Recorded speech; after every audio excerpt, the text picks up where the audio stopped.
দুর্গাপুরে বিজেপি রাঢ়বঙ্গ জোনের সাংগঠনিক বৈঠকে বাংলাদেশের পরিস্থিতি নিয়ে উদ্বেগ প্রকাশ করলেন লকেট চট্টোপাধ্যায়। যে বাংলাদেশের জাতীয় সঙ্গীত বিশ্বকবি রবীন্দ্রনাথ ঠাকুরের হাতে লেখা, সেই রবীন্দ্রনাথ ঠাকুরের মূর্তি আজ 22শে শ্রাবণের দিনে ফুটপাতে পড়ে, সত্যি বলতে কি একটা ভয়ঙ্কর ঘটনা। এই বাংলাদেশকে আমরা চিনি না।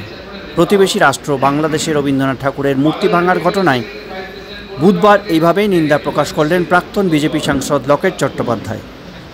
বুধবার দুপুরে পশ্চিম বর্ধমান জেলার দুর্গাপুরের 31 নম্বর বিদ্যাসাগর অ্যাভিনিউতে বিজেপির দলীয় কার্যালয়ে রাঢ়বঙ্গের 8টি বিজেপি সাংগঠনিক জেলা বাঁকুড়া, বিষ্ণুপুর, বীরভূম, বোলপুর, বর্ধমান সদর, বর্ধমান, দুর্গাপুর, আসানসোল এবং পুরুলিয়ার কর্মকর্তাদের নিয়ে হয় রাঢ়বঙ্গ জোনের সাংগঠনিক বৈঠক।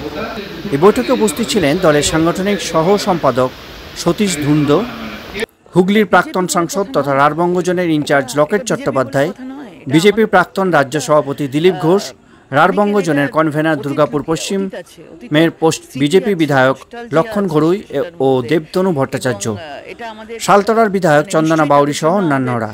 এই বৈঠকে 8টি জেলার জেলা নেতৃত্বকে সাংগঠনিকভাবে দলকে আরও মজবুত করার জন্য রাজ্য নেতারা দিকনির্দেশ করেন। দলের সাংগঠনিক বৈঠকে যোগ দিতে এসে সাংবাদিকদের মুখোমুখি হয়ে লকেট চট্টোপাধ্যায় বলেন, আজ রবীন্দ্রনাথ ঠাকুরের প্রয়াণ দিবস, 22শে শ্রাবণ। রবীন্দ্রনাথ ঠাকুরের জন্য যারা এত কিছু, রবীন্দ্রনাথ ঠাকুর তো তাদের থেকেও বড় কিছু ছিল, কিন্তু এমন একটা দিন আজ তাদের রাস্তার ফুটপাতে পড়ে আছেন রবীন্দ্রনাথ ঠাকুর। রবীন্দ্রনাথ ঠাকুরের লেখা বাংলাদেশের জাতীয় সঙ্গীত, কিন্তু সেই রবীন্দ্রনাথ ঠাকুরের ভাঙা মূর্তি রাস্তার মধ্যে পড়ে। এই বাংলাদেশকে আমরা চিনি না। মোবাইলে ইন্টারনেটের মাধ্যমে খণ্ড খণ্ড চিত্র দেখে মনে হচ্ছে এটা কিসের আন্দোলন। কোটার আন্দোলন থেকে গত কয়েকদিনে কোথায় পৌঁছেছে আন্দোলন। এই বাংলাদেশকে সত্যি বড় অচেনা লাগছে। শান্তি ফিরে আসুক, সেটাই আমার প্রার্থনা করছি। একই সঙ্গে লকেট চট্টোপাধ্যায় আরও বলেন, এটা প্রতিবেশী রাষ্ট্রের আভ্যন্তরীণ বিষয়, আমাদের বলা ঠিক নয়। যা বলার তা কেন্দ্রীয় সরকার বলবে, তবে এটা একটা সিরিয়াস ইস্যু। এর সঙ্গে প্রাক্তন বিজেপি সাংসদের সংযোজন, যারা সিএএ নিয়ে অপপ্রচার করছিলেন, তারা এখন বুঝতে পারছেন আমাদের সরকার কি বিল এনেছিল।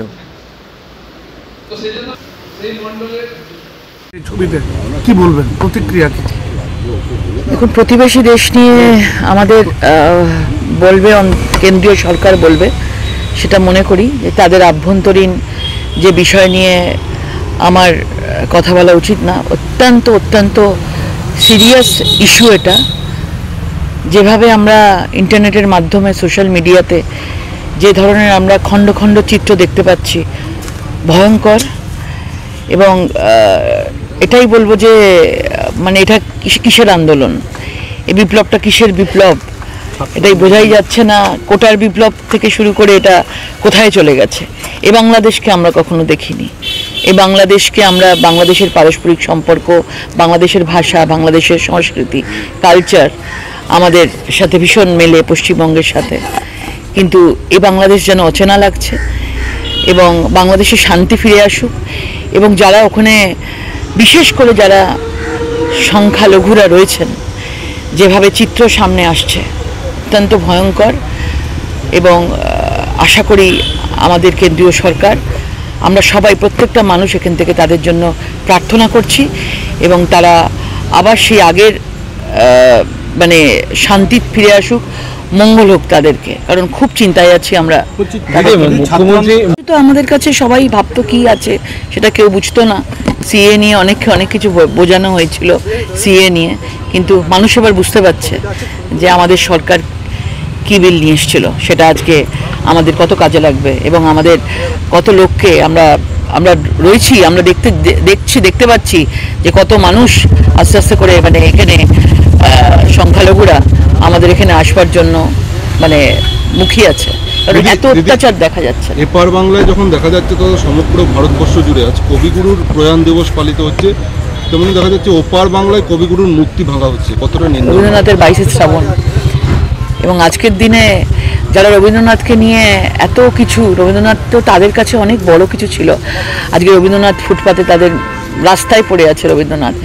এই বাংলাদেশের বাংলাদেশের রবীন্দ্রনাথ যা জাতীয় সঙ্গীত, সেই বাংলাদেশের সেই রবীন্দ্রনাথের হাতে লেখা, সেই রবীন্দ্রনাথ আজকে রাস্তার মধ্যে ভাঙা মূর্তি রবীন্দ্রনাথের পড়ে আছে। এই বাংলাদেশকে আমরা চিনি না। দিদি ঢাকাতে এখন এটা বিজেপি বলে কথা নয়, এটা বিজেপি বলে কথা নয়, এটা আমাদের প্রত্যেকের একটা অনেকের এটা অতীত আছে, অতীতের স্মৃতি আছে, নস্টালজিয়া আছে সেটার মধ্যে, এবং এটা আমাদের মানে নিশ্চয়ই তাদের জন্য আমাদের মন ভারাক্রান্ত রয়েছে। আমরা চাইবো যে খুব তাড়াতাড়ি যেন সেই বাংলাদেশ আবার আগের জায়গায় ফিরে আসুক, সংস্কৃতি ফিরে আসুক, ভালোবাসা ফিরে আসুক প্রত্যেকের মধ্যে। এই বাংলাদেশকে আমরা চিনি না। দিলীপ ঘোষ আশঙ্কা প্রকাশ করেছেন অনুপ্রবেশ হতে পারে। নিশ্চয়ই এটাই তো দেখার, যে অনেকে অনেকে বড় বড় কথা বলেছেন। আজকে আমিও দেখছিলাম সোশ্যাল মিডিয়াতে যারা কোনোদিন তারা রাজনীতি নিয়ে কোনোদিন কথা বলতো না, আজকে তারা হাড়ে হাড়ে বুঝতে পারছে যে আমাদের প্রতিবেশী দেশের অবস্থা কি জায়গায় দাঁড়িয়েছে, এবং আমাদেরকে সতর্ক সবাইকে থাকতে হবে তার জন্য। দিদি দিদি, তারা কি এপার বাংলা- CA